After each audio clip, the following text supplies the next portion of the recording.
Marriage is awesome if two people are on the same page together. But when we get married, we are anything but on the same page together. And there's many reasons for that. We have different upbringings, we have different levels of selfishness, we have different ways of thinking, our personalities. There's a great distance between us when we get married. We may want to do life together, we may love each other deeply, but knowing how to love each other, knowing how to do life together, that's a whole different thing.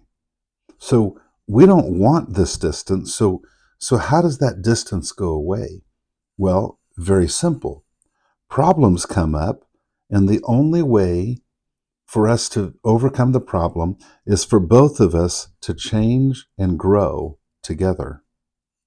Another problem comes up, and once again, we change and we grow, and it brings us together. Over the course of time, you see where this is going. Eventually, as we continue to grow and change, we end up being on the same page together.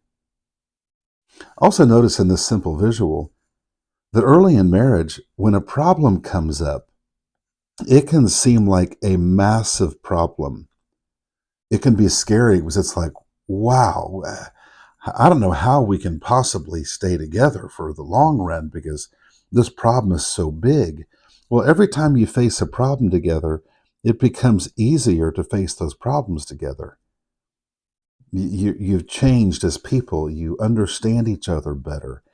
You actually have more cohesion together. You have more momentum in your relationship. So problems aren't as big a deal anymore. And the reality is, we never get on the exact same page, but we get to where we're pretty close together in how we think. But let me draw a different picture that shows what happens in relationship, and I think this is really, really important. So we have two people in a relationship, problems come up. It's very common that one or both people fear conflict.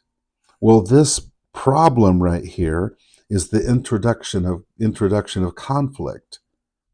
Maybe one person wants to lean into it, maybe really strong.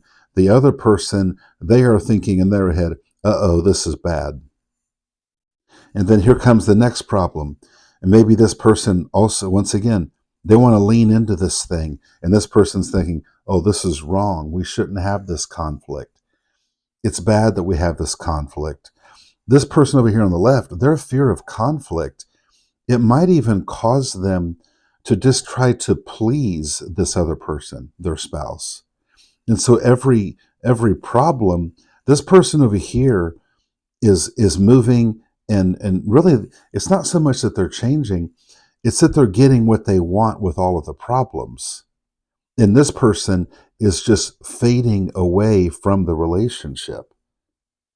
They may still live in the same house, but this person over here, they have a big question in their mind.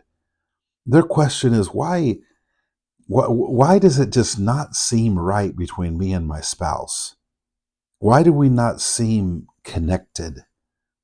Why do we not seem like we're on the same page? Because although this person seems to be getting their way in all of these conflicts, they're not getting what they really want, which is closeness. This person over here has a different question that they're pondering. Their questions are pretty dark. Their questions are, how much more can I put up with this relationship? They're not getting what they want from the relationship either. They might be trying to please their spouse, but it's not pleasing them at all.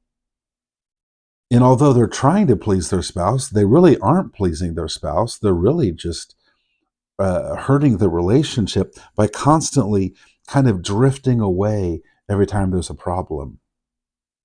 And the person that just tries to please their spouse, instead of lovingly leaning into conflict with them, is actually not a pleasing thing to do at all, because the relationship cannot grow. The distance becomes greater. And this spouse over here can become confused because I don't know why we're so disconnected. Because the people pleasing spouse that fears conflict, this person, the impact it has on who they are as a person is great. They're not the kind of person anymore that their spouse married. And so the relationship pays a great price. And by the way, this person on the right, because they can become so aggressive in conflict, it gets to where they basically always get their way. And this person on the right can become the kind of person that kind of begins to chase their spouse away because they become not on purpose, but they kind of become the bully of the relationship. And that sounds awful, but it's not necessarily their fault. It's because their other spouse never offered any kind of loving resistance during conflict. The good news about marriage is that all people start off with this gap. Everyone does. The good news is we're all going to have problems, and if we just lovingly face them together, share our hearts, share our frustrations, share what we think, both people can change and grow. And every problem, I'm going to change, I'm going to grow, and learn how to love you better. Another problem comes up. I'm going to change and grow and learn how to love you better. I'm going to change and grow and learn how to love you better. And these two people can have a relationship that is exciting. You get on the same page together. You dream together. You do life together. You make life better for each other. But it requires not that we avoid conflict, but that we lean into conflict.